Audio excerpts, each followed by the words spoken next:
शनि महाराज की दृष्टि नीचे रहती है, सामने कभी नहीं रहती। शनि मंदिरों में जितने भी शनि मंदिर हैं, आप सारे शनि मंदिरों में जाकर दर्शन करोगे तो शनि महाराज की दृष्टि सामने है। पर शास्त्र कहता है शनि महाराज ने दृष्टि अपने ऊपर नहीं रखी, नीचे की ओर रखी है, नीचे झुकाकर।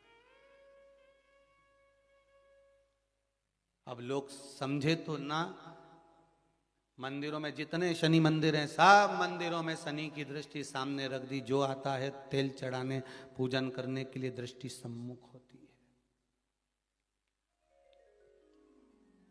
शनि महाराज ने अपनी दृष्टि नीचे रखी है। शनि महाराज दृष्टि कब उठाते? जब किसी को नष्ट करना हो। तुम जिस पर दृष्टि डालोगे वो जलकर भस्म हो जाएगा, ये शनि महाराज की धर्म पत्नी ने कहा है। और आज शनि महाराज जी की धर्म पत्नी जिस घर में निवास कर रही हैं, शनि महाराज जिस घर में निवास कर रहे हैं, उस मकान का नाम क्या है? अभी बताया था, क्या नाम था? कुंभ।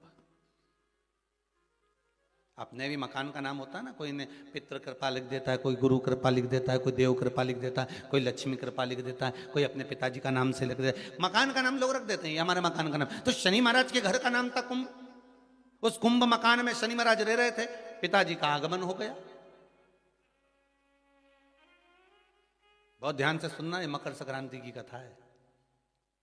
पहले मिली कि नहीं मिली वो हम नहीं जानते, पर मकर संक्रांति का भाव को जान लीजिए महाराज कि क्यों महत्व है दान का, गुड़ और तिल्ली का, क्यों महत्व है सूर्य नारायण के पूजन का।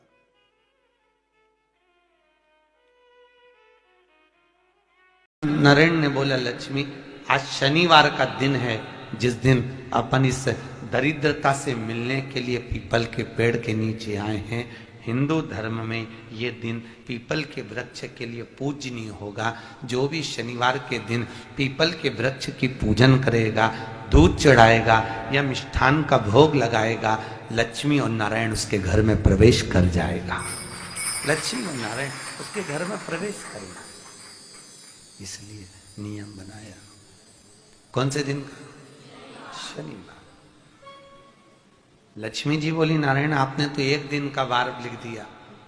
शंकर जी ने 7 वार बनाए हैं, रविवार, सोमवार, मंगल, बुध, गुरु, शुक्र और शनि। ये शिव जी ने बनाया। अब एक दिन आपने अपना बना लिया, बाकी के दिन अगर कोई इस पीपल के वृक्ष के नीचे आएगा और यहां तो दरिद्रता बैठी है, तो उसका क्या होगा? भगवान नारायण बोले, सुन दरिद्रता, तेरे से एक विनती है, अगर कोई भी मनुष्य इस पीपल के पेड़ के नीचे अगर 7 दिन में आता है और उसके हाथ में अगर कोई सामग्री होती है तो तू उसके घर में प्रवेश नहीं करेगी। नियम है पीपल के वृक्ष का, या तो पानी का लोटा लेकर जाओ, कुंकू का चोपड़ा लेकर जाओ, शक्कर लेकर जाओ, या पेड़ के नीचे चींटी को डालने के लिए आटा ले जाओ, पर खाली हाथ पीपल के वृक्ष के नीचे कभी मत जाओ, कभी नहीं।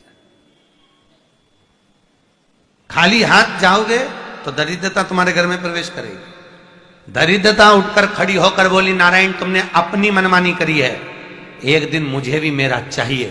भगवान ने कहा, बोल कौन सा दिन चाहिए?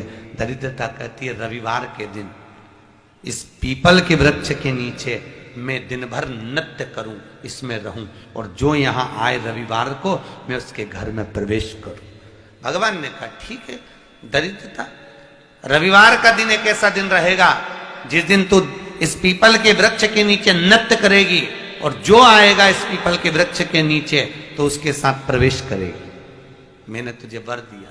इसलिए हमारे यहाँ केवल पीपल का वृक्ष अगर दीवार में भी लग जाता है ना, किसी की फैक्ट्री की दीवार में, किसी के घर की दीवार में पीपल का वृक्ष अगर लग जाता है, पीपल का पौधा लग जाता है, उसको कितना भी तोड़ लो वो वापिस लग जाएगा। फिर तोड़ोगे फिर लग जाएगा।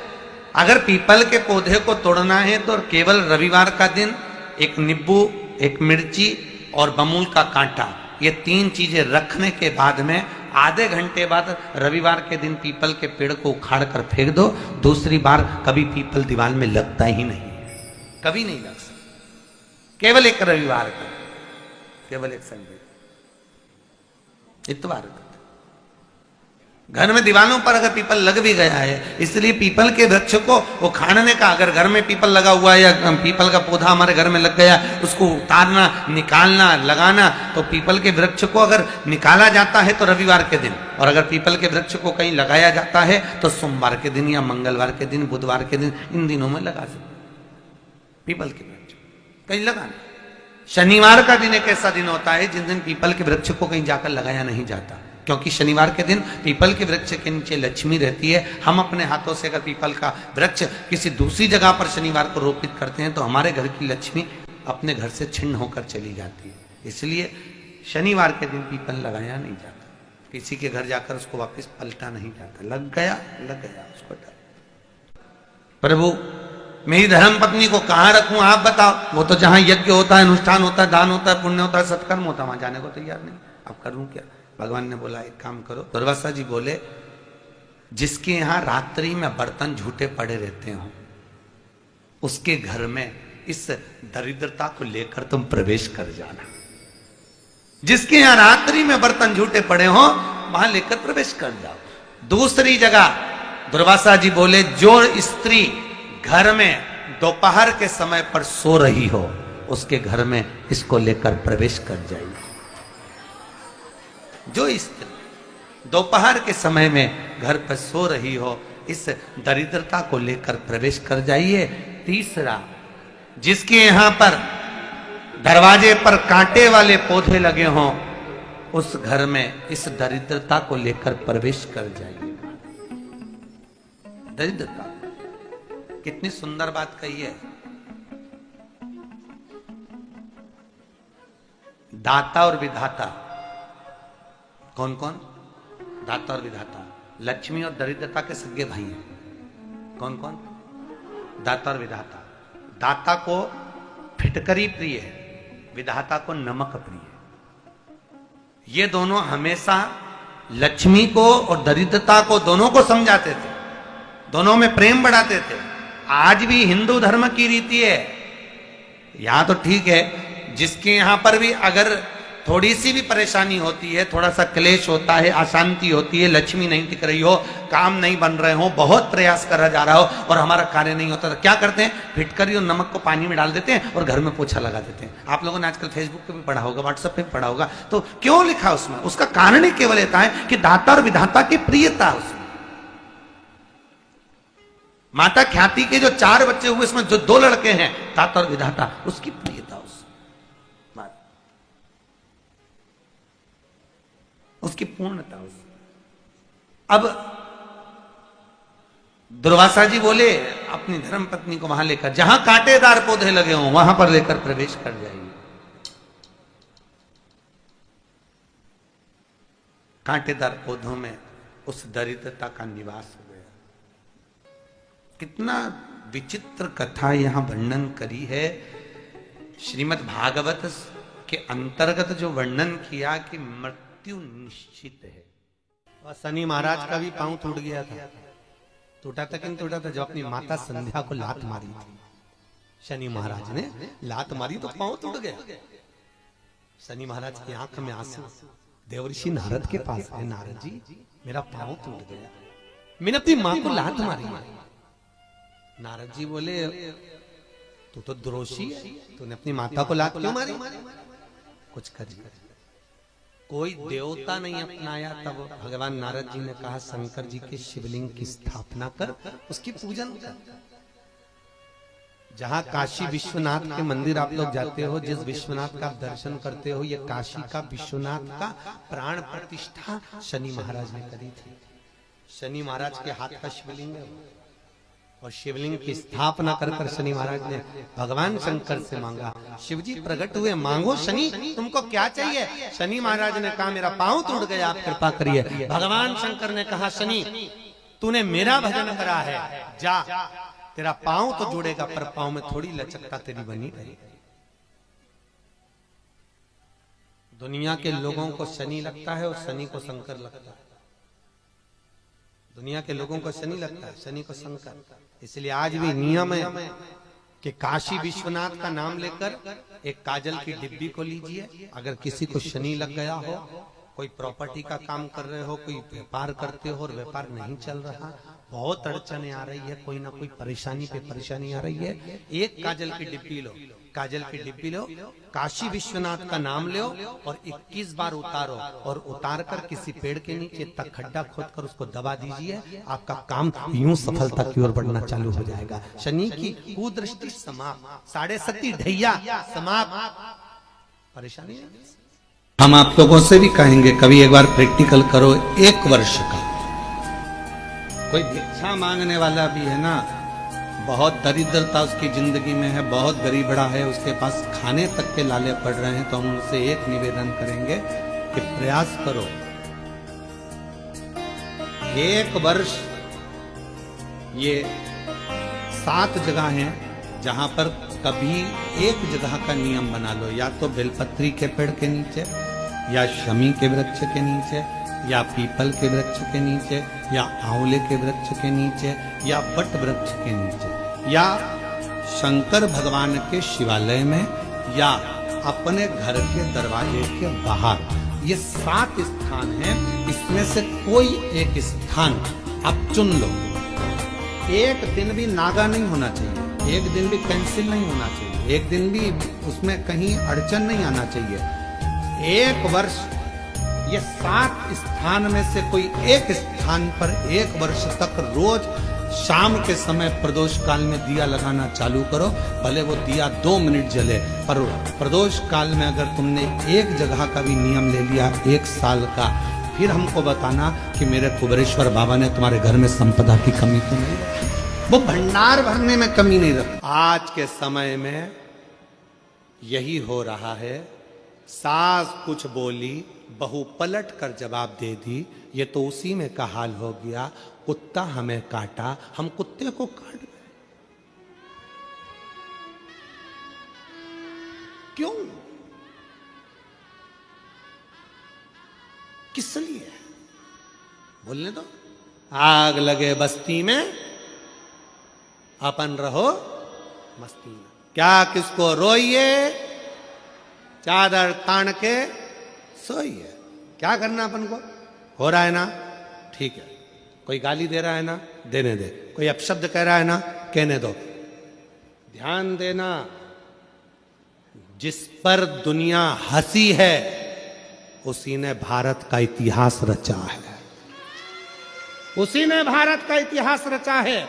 जिस पर दुनिया हंसी उसी ने इतिहास रचा है, उसी ने इतिहास रचा।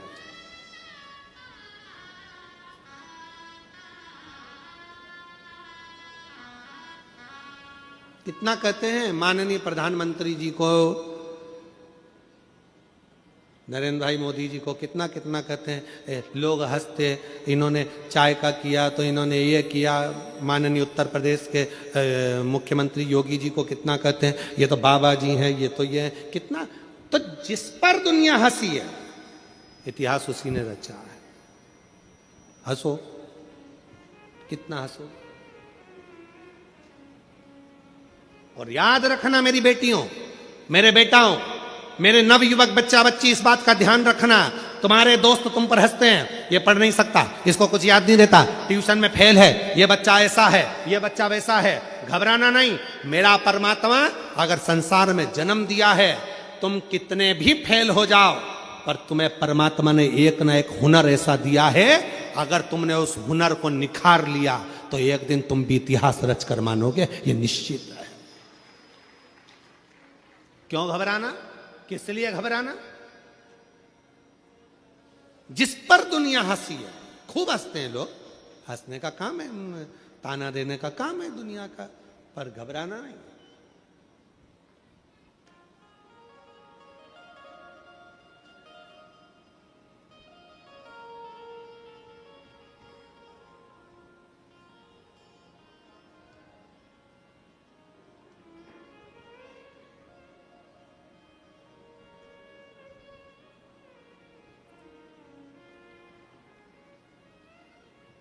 जब हमारे सुपुत्र चिरंजीव पंडित राघव जी मिश्रा जी ने कथा प्रारंभ करी, तब उन्होंने एक बात कही, पिताजी लोग हंसेंगे, कुछ भी बोलेंगे, हमने कहा लोग हंसेंगे, ताना कसेंगे, कसने दो। दुनिया की रीति है, तुम कुछ नहीं करोगे तो भी हंसेंगे और कुछ करोगे तो भी हंसेंगे। इसलिए अपने कर्म को करते हुए आगे बढ़ो, मेहनत करो, परिश्रम करो, संघर्ष करो और अपने अंदर जो भोलेनाथ की दिव्य ज्योति अपने अंदर विराजमान है, उस ज्योति का दर्शन संपूर्ण जगत को करो, संपूर्ण जगत।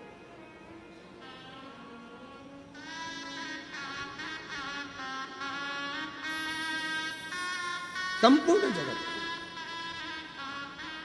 महाराज। और जब उस ज्योति का दर्शन संपूर्ण जगत करेगा तो हंसने पर भी, ताना कसने पर भी वो शिव संभाल लेगा, वो ओघड़दानी संभालेगा। मेरी नवयुवक बेटियों को, मेरे नवयुवक बेटाओं को, मेरी बेटियों को, मेरी जीजियों को, मेरे जीजाओं को, कई बेटियां कहती हैं हमारी शादी हो गई, अब हम पढ़ाई करें तो कैसे करें, हमारी शादी हो गई, अब हम बच्चों को संभालें कि हम विद्याध्ययन करें, हमारी शादी हो गई, अब हमको नौकरी नहीं लग सकती। कौन कहता है नौकरी नहीं लग सकती? कौन कहता है कि तुम पढ़ाई नहीं कर सकते? भले शादी हो जाए, ब्याह हो जाए। कई बेटे कहते हैं अब तो हम परिवार में फंस गए गुरुजी, अब तो बच्चों के लिए कुछ ना कुछ करना पड़ेगा, अब क्या हम पढ़ाई करेंगे? करो, अभी तुम में वो बल है, अभी तुम में वो एनर्जी है, अभी से हार गए हिम्मत, खूब मेहनत करो। कैसे नहीं फल मिलेगा? हिम्मत मत हारना।